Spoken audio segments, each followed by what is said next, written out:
Oke, Assalamualaikum warahmatullahi wabarakatuh. Perkenalkan, nama saya Muhammad Iqbal Kateni, mahasiswa aktif Universitas Sriwijaya, jurusan Teknik Sipil semester 5, dengan NIM 03011382126133, kelas A Palembang. Dan di sini saya akan membahas mengenai tentang sistem manajemen keselamatan konstruksi, atau kita lebih mengenal dengan kata SMKK. Sebelumnya kita pendahuluan dulu nih. Keselamatan konstruksi adalah segala kegiatan keteknikan untuk mendukung pekerjaan konstruksi dalam mewujudkan pemenuhan standar keamanan, keselamatan, kesehatan, dan keberlanjutan yang menjamin keselamatan keteknikan konstruksi, keselamatan dan kesehatan tenaga kerja, keselamatan publik, dan lingkungan. Sistem manajemen keselamatan konstruksi merupakan pemenuhan terhadap standar keamanan, keselamatan, kesehatan, dan keberlanjutan dengan menjamin keselamatan keteknikan konstruksi, keselamatan dan kesehatan kerja, keselamatan publik, dan keselamatan lingkungan. Definisinya dari SMKK ini, SMKK adalah serangkaian kebijakan, prosedur, dan praktik yang bertujuan meningkatkan keselamatan kerja di industri konstruksi dengan mengidentifikasi, mencegah, dan mengurangi potensi risiko dari bahaya. Terus tujuan dan manfaat dari SMKK itu apa aja sih? Nah, berikut ini tujuan dan manfaat dari SMKK. Tujuannya itu yang pertama itu mencegah cedera dan kecelakaan. Jika suatu tempat konstruksi itu udah menerapkan SMKK nih, berarti udah seluruh pekerjanya itu udah pakai safety helmet, safety vest, safety boots, pokoknya itu udah aman lah. Yang kedua itu peningkatan kesadaran keselamatan. Dan juga untuk para pekerja-pekerjanya ini mulai sadar dong apa gimana sih cara kerja yang aman dan tidak berisikonya itu nggak tinggi. Yang ketiga pengurangan risiko ya sama kayak tadi, pokoknya berkurang risiko terjadinya kecelakaan kerja itu berkurang. Terus yang keempat proteksi kesehatan dan lingkungan. Proteksi kesehatan untuk para pekerjanya dan proteksi untuk lingkungan sekitar. Yang kelima itu pengurangan biaya. Pengurangan biaya yang dimaksud ini terutama misalnya nih kalau satu pekerja itu ada mengalami kecelakaan konstruksi nih. Nah, itu kan butuh biaya pengobatannya itu kan lumayan juga itu. Jadi kita bisa ngindarin dengan menerapkan sistem manajemen keselamatan konstruksi. Dan yang terakhir itu ada peningkatan reputasi perusahaan. Nah, jadi misal ada suatu perusahaan nih, terus tuh dia tuh lagi nyari pekerja nih, dan juga udah menerapkan SMKK nih, pasti pekerjanya mau gitu. Soalnya udah peluang resiko kecelakaannya itu lebih rendah ketimbang yang tidak menerapkan SMKK ini. Terus manfaat dari SMKK kurang lebih sama dengan tujuan tadi. Yang pertama keamanan individu ya untuk personal untuk tiap-tiap pekerja. Yang kedua itu pengurangan cedera dan kecelakaan. Yang ketiga peningkatan produktivitas. Yang keempat pengurangan biaya. Yang kelima reputasi suatu perusahaan tersebut jadi positif. Yang keenam peningkatan kualitas pekerjaan. Undang-undang apa aja sih yang terkait dengan SMKK? Yang pertama itu ada Undang-Undang Nomor 1 Tahun 1970, Undang-Undang tentang Keselamatan Kerja. Yang kedua ada Undang-Undang Nomor 2 Tahun 2017, Undang-Undang tentang Jaminan Kesehatan Kerja. Dan yang ketiga ada Permenaker Nomor 13 Tahun 2011, Peraturan Menteri Tenaga Kerja tentang Keselamatan dan Kesehatan di Konstruksi. Dasar hukum SMKK. Yang pertama ada Peraturan Pemerintah Nomor 14 Tahun 2021, Pasal 84I Ayat 1. Menyatakan bahwa setiap penggunaan jasa dan penyedia jasa dalam penyelenggaraan jasa konstruksi harus menerapkan SMKK.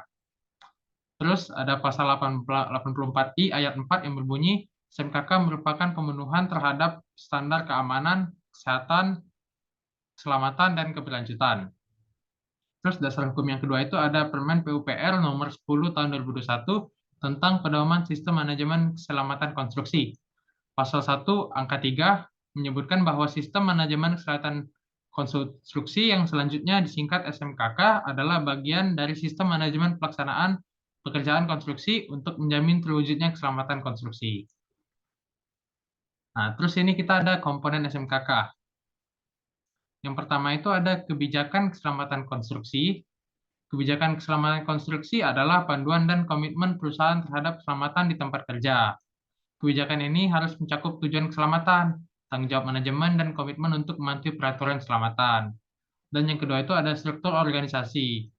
Struktur organisasinya ini mencakup penunjukan personel yang bertanggung jawab untuk mengelola dan mengimplementasikan kebijakan keselamatan konstruksi.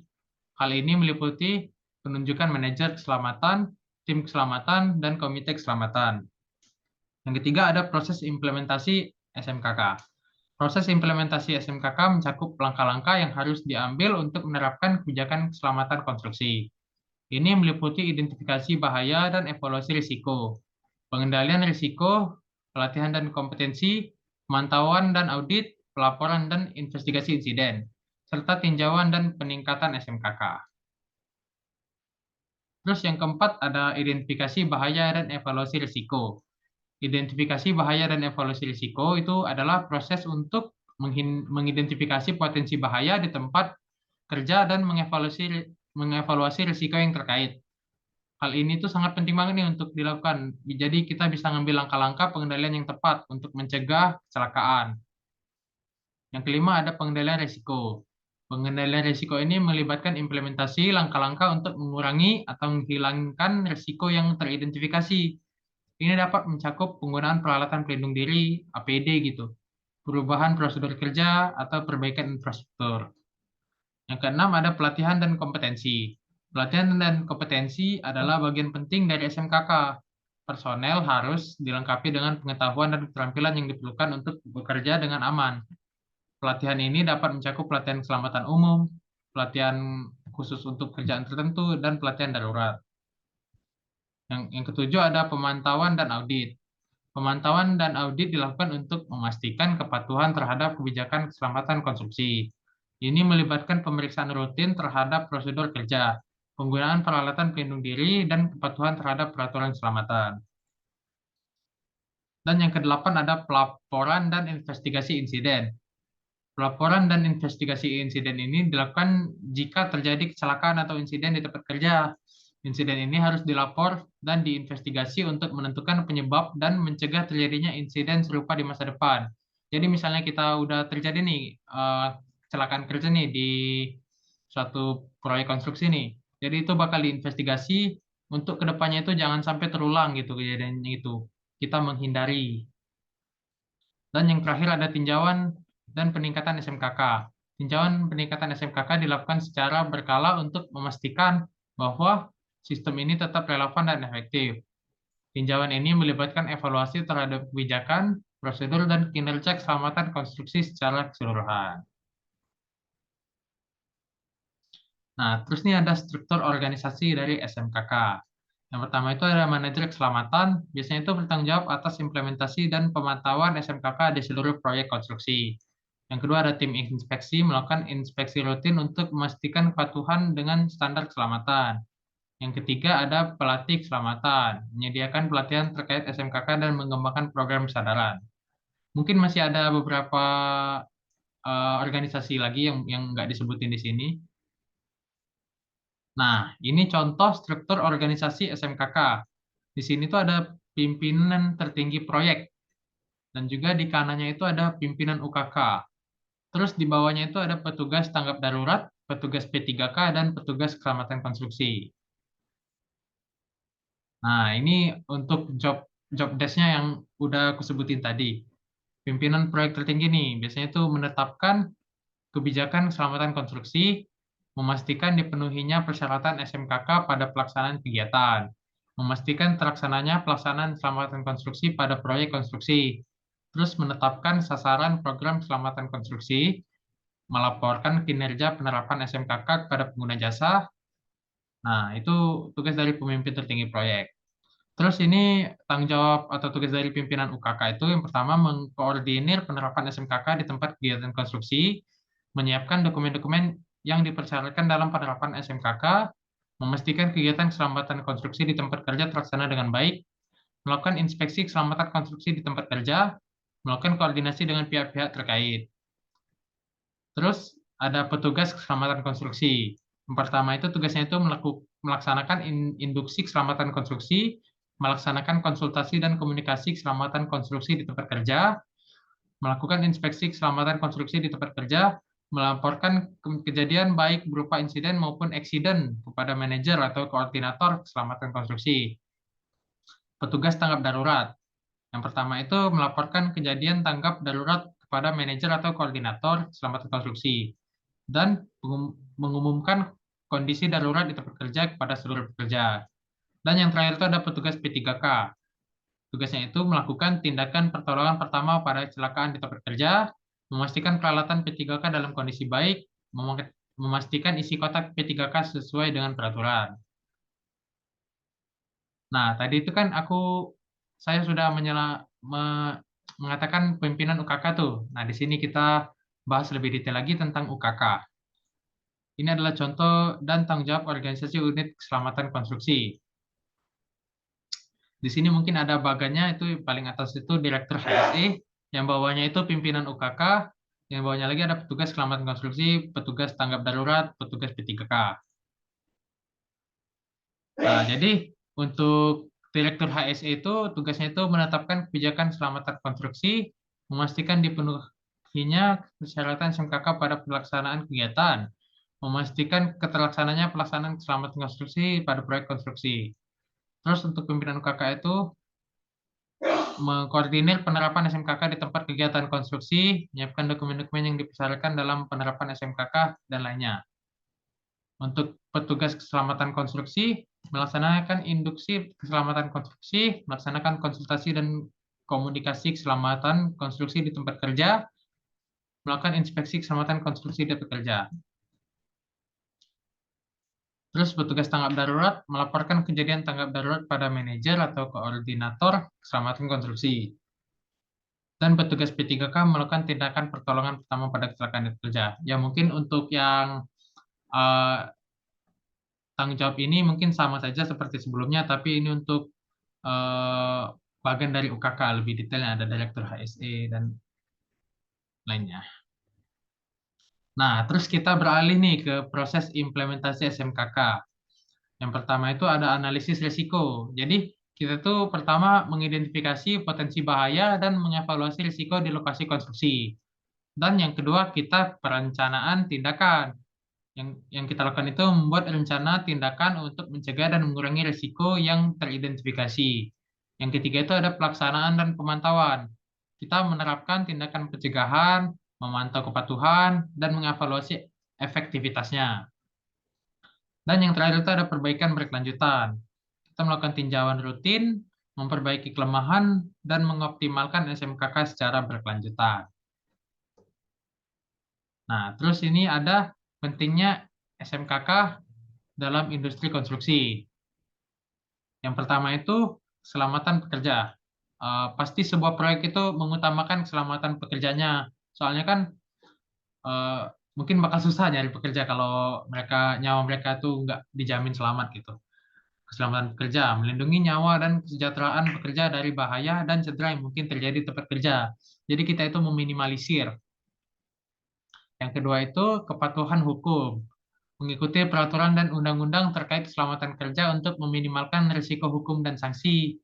Yang ketiga itu reputasi perusahaan, menunjukkan komitmen terhadap keselamatan kerja pada klien, rekan bisnis, dan masyarakat luas. Yang keempat itu ada peningkatan kualitas pekerjaan.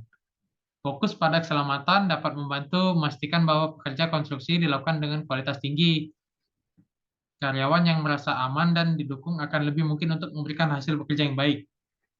Jadi, semakin nyaman seorang karyawan itu bekerja, dan hasilnya itu semakin maksimal. Yang kelima itu pemenuhan tanggung jawab sosial. Keselamatan konstruksi juga mencerminkan tanggung jawab sosial perusahaan terhadap karyawan, kontraktor, dan masyarakat umum. Hal ini dapat membantu perusahaan membangun reputasi positif di mata pemangku kepentingan. Yang keenam ada pengelola risiko yang lebih baik. SMKK membantu perusahaan mengidentifikasi, mengevaluasi, dan mengolah risiko keselamatan. Dengan mengelola risiko dengan baik, perusahaan dapat mengurangi kemungkinan terjadinya yang merugikan. Terus yang ketujuh ada ketertarikan pekerja pada klien. Pekerja dan klien cenderung lebih tertarik bekerja dengan perusahaan konstruksi yang memiliki rekam jejak keselamatan yang baik. Jadi bakalan dilihat tuh track record dari sebuah perusahaan konstruksi itu, apakah untuk K3 atau SMKK-nya udah baik atau belum. Karyawan lebih mungkin memilih bekerja untuk perusahaan yang peduli terhadap keselamatan mereka, sementara klien lebih mungkin mempercayai perusahaan dengan catatan keselamatan yang positif. Jadi SMKK ini sangat penting sekali ya untuk menarik minat klien dan juga pekerja. Dan yang kedelapan ada peningkatan motivasi dan keterlibatan karyawan. Lingkungan kerja yang aman dan mendukung dapat meningkatkan motivasi dan keterlibatan karyawan. Karyawan yang merasa dihargai dan dilindungi oleh perusahaan akan lebih termotivasi untuk berkontribusi secara positif. Dan yang terakhir ada penurunan biaya keselamatan. Meskipun implementasi SMKK membutuhkan investasi awal, pada akhirnya dapat membantu perusahaan mengurangi biaya yang terkait dengan cedera, pengobatan medis, dan kompensasi pekerja. Contoh kesuksesan implementasi SMKK. Yang pertama itu proyek jembatan tingkat tinggi. Implementasi SMKK yang efektif menghasilkan nol kecelakaan selama konstruksi jembatan tersebut. Yang kedua itu ada penghargaan K3. Perusahaan konstruksi mendapatkan penghargaan K3 terbaik di industri atas komitmen SMKK yang kuat. Dan yang ketiga itu ada proyek selesai tepat waktu. Dengan adanya fokus pada keselamatan kerja, proyek berhasil diselesaikan sesuai jadwal. Nah, jadi ini tuh mungkin kalau udah menerapkan SMKK tuh bakalan dapat penghargaan K3 dan juga eh, target waktu sebuah proyek itu bisa terselesaikan dengan tepat waktu karena para pekerja itu mungkin merasa aman dan nyaman gitu. Jadi menghasilkan hasil yang maksimal gitu dari kerjanya. Terus di sini ada pelaporan dan investigasi insiden. Itu ada 3 tahap. Yang pertama itu pelaporan segera. Setiap insiden harus dilaporkan dan diinvestigasi secara menyeluruh untuk menghindari kejadian serupa. Yang kedua itu analisis akar masalah. Investigasi insiden bertujuan mengidentifikasi penyebab akar masalah dan mengambil tindakan pencegahan yang sesuai. Yang ketiga itu perbaikan tindakan, mengimplementasikan perubahan berdasarkan temuan investigasi untuk meningkatkan keselamatan kerja. Jadi misalnya ada pekerja A nih lagi eh, nggak sengaja tuh misalnya jatuh dari atas, terus tuh mungkin bakalan diidentifikasi tuh apa masalahnya, apa mungkin tangganya udah nggak kuat. Jadi untuk menghindari hal yang serupa itu kita perlu investigasi dan langsung bertindak gitu untuk memperbaiki kesalahannya agar untuk kedepannya itu nggak terulang kembali. Terus ini ada tinjauan dan peningkatan SMKK. Yang pertama itu ada evaluasi rutin, melakukan tinjauan rutin untuk mengevaluasi efektivitas SMKK dan mengidentifikasi area yang perlu ditingkatkan. Yang kedua itu peningkatan proses, mengembangkan prosedur baru dan meningkatkan pelatihan untuk memastikan SMKK tetap relevan dengan perkembangan industri. Yang ketiga itu ada komunikasi internal, melibatkan seluruh anggota organisasi dalam proses tinjauan dan meningkatkan SMKK secara kolektif. Nah, jadi kesimpulan dan rekomendasinya itu, SMKK adalah komponen penting dalam industri konstruksi yang bertujuan untuk meningkatkan keselamatan kerja dan melindungi nyawa serta kesejahteraan kerja. Direkomendasikan untuk semua perusahaan konstruksi untuk menerapkan SMKK secara efektif dan menjaga kesadaran akan pentingnya keselamatan kerja. Jadi mulai detik ini seharusnya seluruh proyek pembangunan konstruksi seharusnya sudah menerapkan SMKK untuk mengurangi kecelakaan pada pekerja dan mengurangi korban pada saat proses konstruksi berlangsung. Dan masih banyak lagi manfaat yang kita dapat jika menerapkan SMKK ini di Indonesia. Baiklah, berikut penjelasan singkat mengenai SMKK atau Sistem Manajemen Keselamatan Konstruksi. Saya minta maaf apabila saya ada salah kata. Terima kasih. Wassalamualaikum warahmatullahi wabarakatuh.